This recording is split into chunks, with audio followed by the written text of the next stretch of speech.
Your dreams are bigger, bolder, and more badass than the life you're living now, but something just keeps getting in the way. Join certified coach and former therapist Diane Wingert for the Driven Woman podcast. She'll show you how to get rid of whatever is holding you back so you can stop spinning your wheels and up-level your life. Get ready to hop in and buckle up.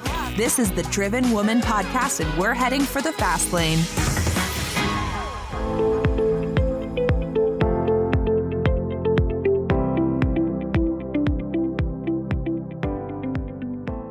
Well, hey there, and welcome back, Driven Woman. Now, if you are accustomed to watching my reels that are taken from the podcast episodes, then you will notice that my background looks a little different. And the reason for that is I have moved. If you've been following along on social media, or if you subscribe to my email list, then you will know all the gory details. You can also listen to my last solo episode called Life Lessons for When Shit Happens to be fully up to date. But today's solo episode is about the rather complicated topic of procrastination. The reason I'm calling it maybe it's not, quote, just procrastination, because procrastination is actually a complex topic. And it happens to be one that causes a tremendous amount of blaming and shaming and a great deal of suffering. Because if you're anything like me, you struggle with procrastination some of the time, much of the time, or perhaps even all of the time. And it's no joke. But sometimes it's not just procrastination. So that's what we are going to dive into and dig into and get all up into today, because I see this as being one of the things that so many of my clients, friends, family members, and myself deal with on a regular basis. So what do I mean by procrastination? Well, procrastination would appear to be a simple thing, right? It would appear to be you have something to do, you have something you're supposed to do, something that is expected of you, maybe something you expect of yourself, maybe you even want to do it on some level, but you're not doing it. It could be as simple as making the bed to launching a new coaching program. That's a personal one, right? Maybe it could be getting your taxes done before the very last minute, or scheduling your flights for a family gathering so that you don't have to have 2 stops and a much higher price. It could be literally anything. The kinds of things that most people procrastinate about are the things that they don't really enjoy doing. They really don't want to do. They're not fun. They might see them as boring. They might even see them as kind of punishing. And I'm talking about the things that all of us deal with, like doing our taxes, whether that's our annual taxes or our quarterly taxes for those of us that are self-employed. Also things like scheduling and going to the dentist, getting those twice a year cleanings. It really could be anything. But all of us have things that we're expected to do, we need to do, and on some level we want to do because we know there are negative consequences for not doing, but we put them off. And the funny thing about what we might call simple procrastination is we have the skills. We know how to do the thing. It's in our wheelhouse. We've done it before. It's not hard for us. It might not even be time consuming, but we're not doing it. That's where things get interesting, because in so-called simple procrastination, it kind of doesn't make sense to other people why we don't just get it over with and get it done. Wouldn't it be better to just get it over with? But that sort of denies how complex this topic is, and also how complicated and individual it is for each of us. Some people only procrastinate on the really big stuff, like the taxes, scheduling their colonoscopy, getting prescriptions filled, important stuff like that. Those are the only things they procrastinate on. And then everything else they do like it's no big deal. So to someone who doesn't have a procrastination problem, a procrastination habit, a procrastination tendency, they may think, why are you putting yourself through all that? But sometimes we don't do things that we know how to do, that we could do quickly, simply because they're boring, right? Hand raised, right? If it's boring, I don't want to do it. So I'll put it off. What I have learned from considerable experience delaying things that are boring, they are going to be boring later, just as they are boring now. It's almost like a lie that our brain tells us, I don't want to do it now because it's boring. Well, it's going to be boring when you do finally get around to it. So if it's going to be just as boring then as it is now, you might as well do it. But you probably need a little more incentive. It could be a reward that you give yourself, or a reward that automatically gets triggered for you once you get it done. And there are a variety of ways, high tech, low tech, no tech, that you could set yourself up for that. And that does work well. But it does start with honesty, right? Being honest with yourself. If it's a boring task to you now, it will most certainly be a boring task to you later. So this sort of game that we play with ourselves on the boring things is that it's too boring for me to do now, so I don't feel like it. And I don't feel like it because it's boring. Well, you're not going to feel like doing it later.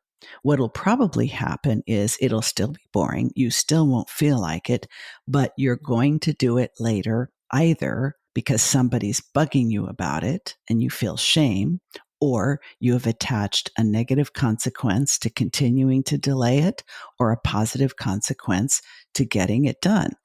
And by the way, when it comes to the boring stuff, you could actually make that consequence part of your practice. At any time, you can decide, hey, anything that falls on the it's too boring to do it category, make a list of those things. If you're not doing them, if you're procrastinating on them because they're boring, make a list of those things. Then make a list of what would be a suitable reward to get you to stop procrastinating, or a suitable consequence to continuing to procrastinate. You're going to have to refresh the screen on those incentives and consequences on a regular basis, because anything that we are procrastinating on, you're going to have to up the ante, or at least swap a reward out for a different reward, because your incentive will get boring. Am I right? You've probably done this before, and it's probably worked for a little while. The reason why it doesn't work on an ongoing basis is because your incentive or consequence becomes boring after a while. So you have to keep refreshing the screen, so to speak. Lots of times, simple procrastination takes us off task because we're just simply distracted by something else. We're distracted by something else or someone else that seems more important or urgent at the time. That's why we're procrastinating. It's not intentional. It's just not happening because something else is taking our focus away. Something I see often, and I absolutely experience myself, is I will find myself unconsciously procrastinating on something because I'm afraid of making a mistake when I do it. Something that is challenging for me, although not impossible, but it's definitely not in my zone of genius. It is not in my zone of excellence. I can do it. I am competent at it, but I am not skilled at it. I will tend to procrastinate on those things because I believe I'm much more likely to make a mistake when I do them. So it's human nature to procrastinate on doing something if you associate that task with the potential for failure. So it's also very helpful to identify which of the tasks on your list are you procrastinating on, because you're really not confident that you know how to do them well. This goes beyond being bored with the task. This is going to your competence, right? And to your feeling of skill and agency about doing things. Nobody wants to do something they suck at. And nobody's excited to do something that they're minimally competent at. So maybe the solution is not to incentivize it or to have consequences. Maybe when what you're procrastinating on, the underlying reason is because you're really not confident that you can do that task without mistakes or failure. What are the options there? Sometimes the very best thing is to just forgive yourself for the lack of competency and make the decision to hire someone else to take that off your plate. Outsource it, delegate it, barter, but literally don't put yourself in the position of an ongoing struggle with procrastination when the underlying issue is competence. It might be so much more skillful, especially if you're a business owner, to put that task on someone else's to-do list. If that's not an option, or you, for whatever the reason, don't want to choose that option, then you need to address the underlying competency issue.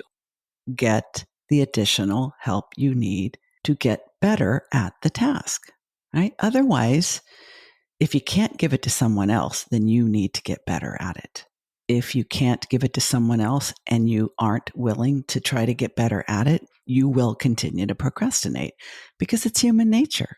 We always will procrastinate on tasks that we are not confident we can do well because we have negative associations with the task, and subconsciously we have negative associations with what we think it means that we're not good at the task.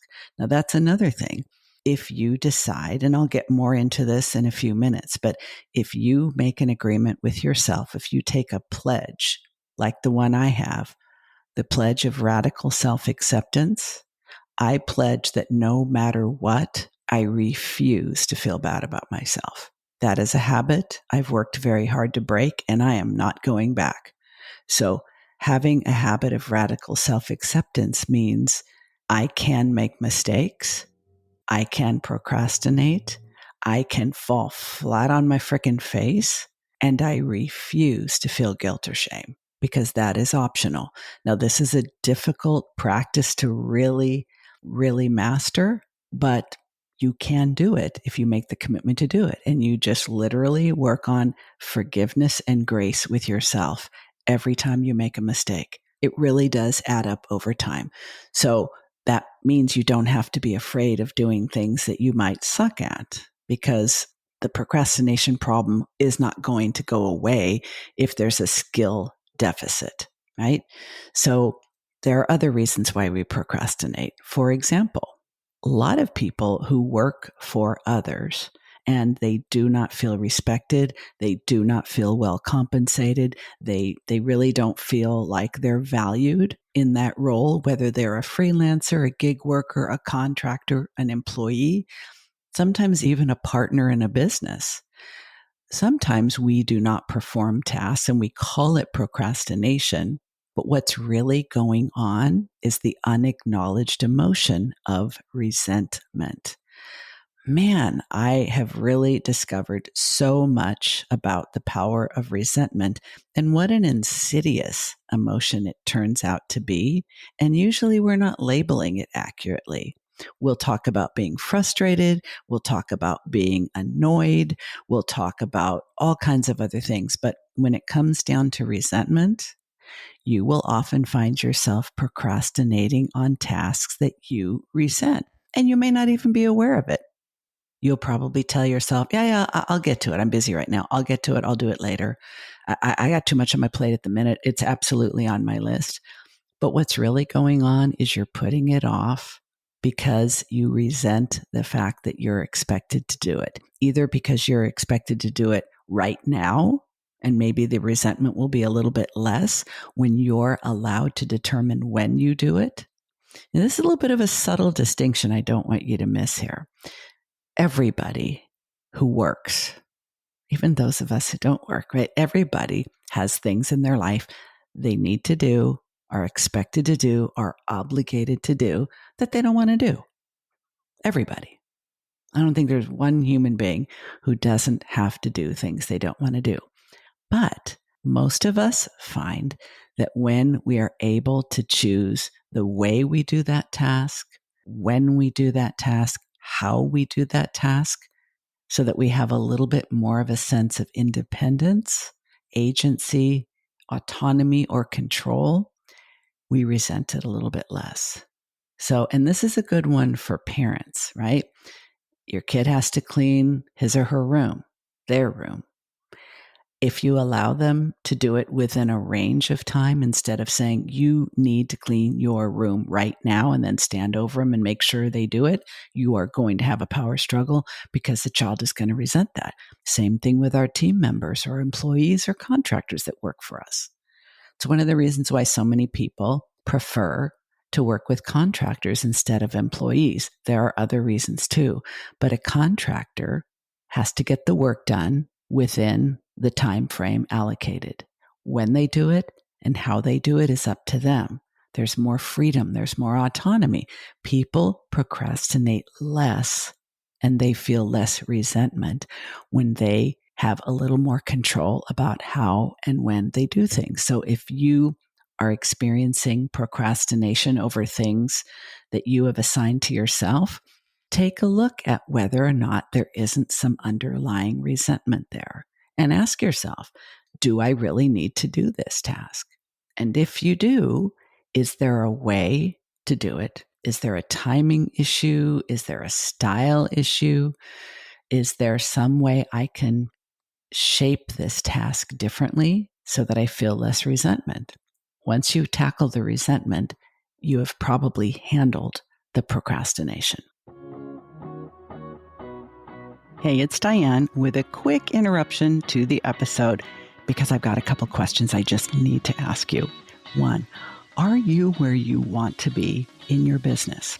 Are you making the money you want to make, working the hours you want to work, seeing the clients that you want to see, and getting the income and impact that you went into business to get? And if the answer is no, what's holding you back? Why is there a gap between where you are and where you want to be? Do you know the answer? In my experience working with female solopreneurs, so many of them don't even really know what's standing in their way, and that is so frustrating. So I created a little quiz called What's Holding You Back? There's a link to it in the show notes. If this is you, please take the quiz. And if you do, DM me on Instagram at Coach Diane Wingert and let me know your results. Now, on the other hand, if you already know what's holding you back, if you already know what the obstacles are that are getting in your way from achieving the income and impact that you deserve and desire, then I don't want you to take the quiz. Forget about the quiz. Go directly to the other link in the show notes and book a consult with me. I may be the very coach, and this may be the year that you put all of that behind you and really have the business that you went into business to have. For everybody else, keep on listening. And if you find value in what you hear, don't forget to leave me a rating and review on Apple or wherever you're listening. Here we go. Back to the show.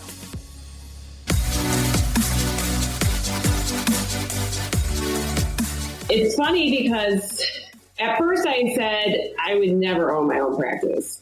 And now I own my own practice. And I would say, I'm never going to take it any more than just treating patients. And now I'm thinking about how can I start my own institute. Yeah, exactly. Even like training other therapists, having a certification with my name that I am, I haven't thought of the name yet, but I'm certified in this technique or whatever the case may be. And really just helping other therapists help their patients the way I help mine.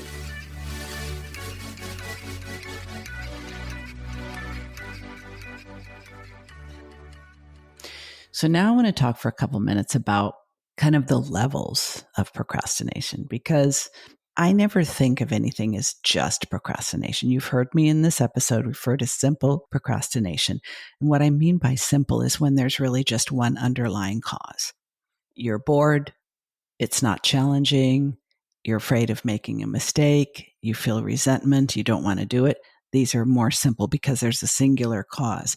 But oftentimes in the world of work, whether we are employed by others, we contract with others, we partner with others, or we are self-employed.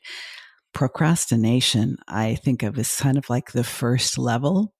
Once it's more profound than procrastination, I think we move into what I refer to as resistance. And beyond resistance, there's avoidance. Procrastination tends to be like a catch-all term that others use. Well, she's just a procrastinator. She just procrastinates a lot. I would really caution you against labeling yourself or anyone else for that matter as a procrastinator, because then it becomes an issue of identity instead of behavior. I had a very well developed procrastination habit, procrastination tendency. You might have even called it a procrastination practice because I worked on it all the time. But it wasn't until I stopped referring to myself and thinking of myself as a procrastinator that I was actually able to make progress. Why? Because identity goes much deeper than habit, than behavior, than traits. And we tend to cling to whatever our identity is, even if it was given to us by others, even if we dislike that identity. It caused me a lot of pain to think of myself as a procrastinator because I didn't realize that it was an identity and that I was actually aligning myself with it. That was very painful. Once I started thinking of it as a behavior and sometimes a trait, which I would say the difference between a behavior and a trait, behavior is more malleable, if you will. It can be more shaped. A trait is something that sort of shows up on a regular basis. Even then, you can change it. But procrastination, level 1, resistance, level 2, avoidance, level 3, I would say when you go from procrastination to resistance, look for that resentment that I've been talking about. Resistance almost always means there is an underlying emotion that is preventing you from finding a creative solution to the procrastination. It's like we could think of it as procrastination as a behavior. Resistance is behavior plus an underlying negative emotion, right? And probably as you're listening to this, you're thinking of very specific situations where that applies. Avoidance is the highest level. It's not going to happen. And the difference between resistance and avoidance is even resistance can be worked with. You can incentivize it. You can use accountability, which is probably one of the best ways to deal with any level of procrastination or resistance. You can often find a way to incentivize it. And when you couple that with an accountability partnership, that's usually what breaks you through.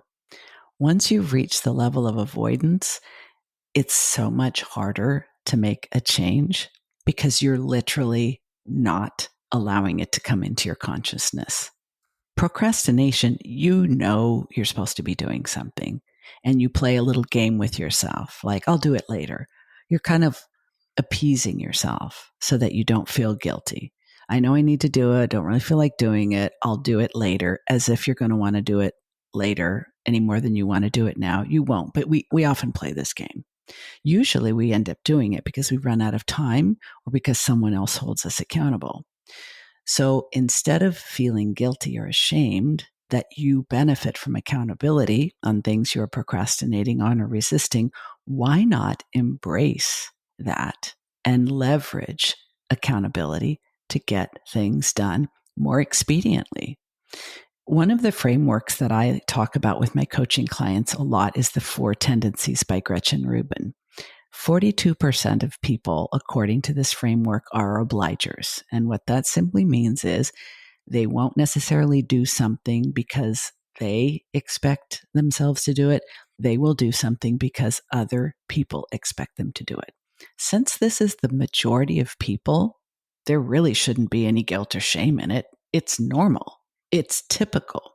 So if you know that you let yourself down all day long, say you're going to do something, procrastinate, say you're going to do something, procrastinate, say you're going to do something, procrastinate. Oh, no more time. I guess I'll procrastinate some more tomorrow. But you will not let someone else down. Leverage your self-awareness that you are an obliger, that you benefit from accountability, and ask someone to hold you accountable. There doesn't have to be any guilt, shame, blame, no negativity whatsoever. With avoidance, you don't have the situation of procrastination plus negative emotion equals resistance. You're literally blocking the entire situation from your conscious mind by refusing to think about it. So we don't really have a point of entry there. If you're refusing to think about something, if you've literally pushed it out of your mind, you're not even in touch with the task or the emotion. So with flat out avoidance, we really have to raise that task or that situation or that obligation first to the level of your conscious awareness. We literally have to bring it out of the dark and into the light, out of denial and into awareness before we can then address whatever resentment or resistance there is and make a plan to get it done. Now, I've been talking a lot about maybe it's not just procrastination. Maybe it's resistance. Maybe it's avoidance. But you know what? That doesn't even tell the whole story. There are so many other reasons why we say we're going to do something, especially if you are a solopreneur, a small business owner, a freelancer, a creative, a contractor. So many times we tell ourselves, I'm going to start a TikTok channel. I'm going to start emailing my list every week, like all the gurus tell me. I'm going to book a photo session and get some new headshots. And we're not doing it, and we're not doing it, and we're not doing it. I see this with almost 100% of my coaching clients. We talk about the things they quote unquote need to do, make a list of priorities. Sometimes they work right down the list, and sometimes they procrastinate. Sometimes they resist, and sometimes they avoid. Now, why would anyone hire an expert coach like myself and then not do the things that they say they will? Well, because sometimes it's not, quote, just procrastination. Nearly all of us are susceptible to peer pressure and to influence. In fact, we've got this term, influencer, and most of us follow people on social media. Most of us buy courses, enroll in coaching programs, masterminds, and so forth with people that we respect in the industry who we believe know more than we do. We buy into their philosophy. We buy into their mindset. We buy into their program promise. And then we just, quote unquote, just have to work our way through our to-do list of all the things that we are supposed to do. And sometimes we don't. And I've seen a lot of women I've worked with feel a lot of guilt and a lot of shame about this. But what if it's not procrastination, resistance, or avoidance? What if it's one of these things? What if it is actually your intuition telling you that you have committed to something that isn't right for you? You have had a change of mind or a change of heart. Maybe you have outgrown the idea since you agreed to do it. Maybe you're a people pleaser, an obliger. Maybe you have a hardcore default yes. Somebody told you it was a good idea. Somebody told you you should do it. Somebody pointed out everybody else in the program is doing it. And so you raised your hand and said, I'm all in, I'm doing it too. Only when it came time to actually do it, you find yourself procrastinating. Sometimes it's not just procrastination. Sometimes it's your inner wisdom recognizing you made an impulsive choice. You got talked into something. You might have even gotten coerced or bullied into something. You might have had FOMO and jumped on the bandwagon because somebody said you need to do this. Maybe you were paying that person. And because you were paying them, you believed you had to do every single thing they said. And in that case, my friend, you are not a procrastinator. You are not even procrastinating. You are honoring your inner wisdom that this thing you said you're going to do, it just isn't right for you. But how do you know?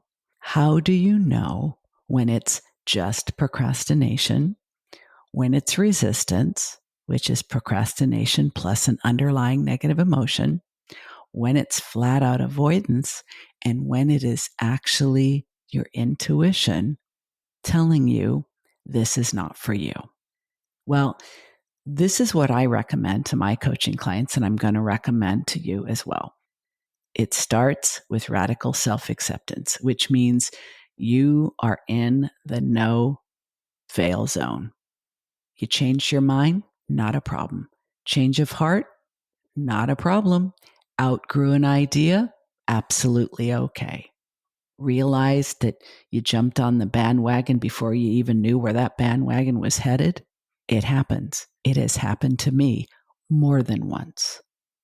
So starting with radical self-acceptance, then we can say, is this thing that I'm not doing, this thing that I said I would do, is it actually in alignment with my personal and business values?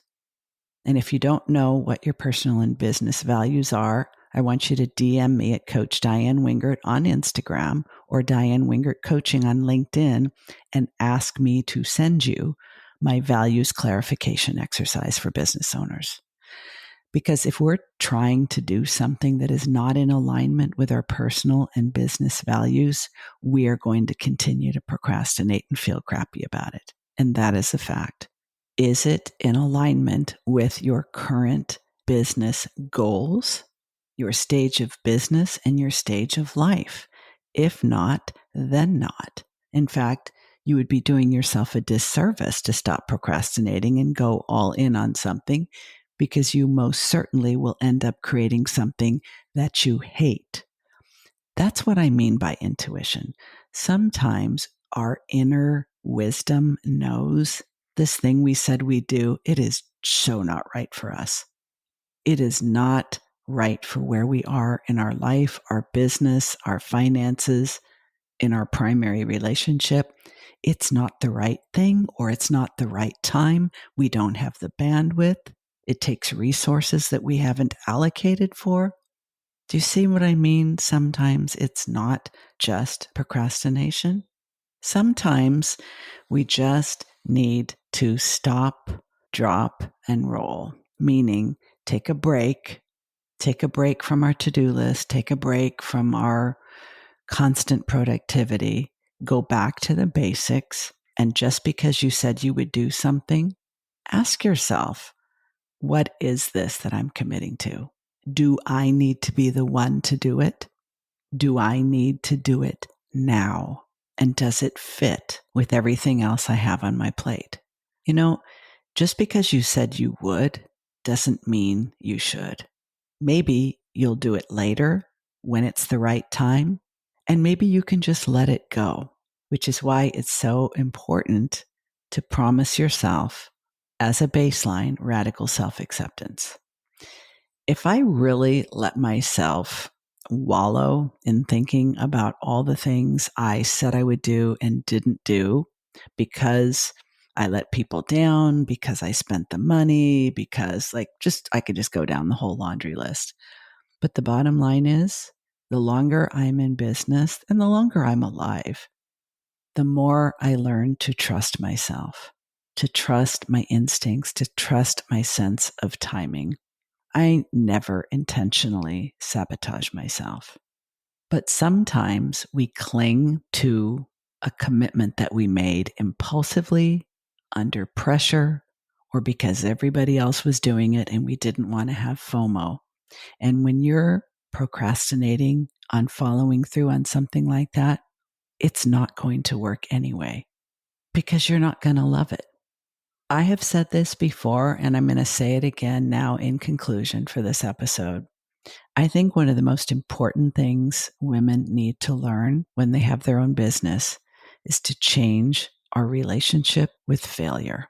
Most of us have been raised to fear failure, to avoid making mistakes, to do everything humanly possible to be perfect at all times. It's okay to fuck up. In fact, I think it's necessary.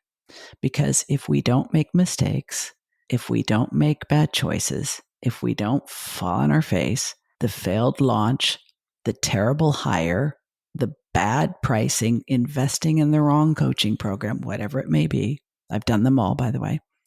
If we don't go through those things and actually bounce back, we won't have the stomach for taking the risks that are necessary to keep growing in our business. So you have my permission to procrastinate, to resist, to avoid, and most importantly, recognize when it's not just procrastination. You simply don't want to do it anymore, and that's okay. Thanks for staying with me all the way to the end. Please come back next week for another amazing guest interview. That's all, Driven Woman. You've been listening to the Driven Woman podcast with Diane Wingert. Want more straight talk and strategy each week that will take you from spinning to winning? Don't forget to hit subscribe in your podcast player so you won't miss a single episode. Then head on over to the Driven Woman free and private Facebook group community. See you there.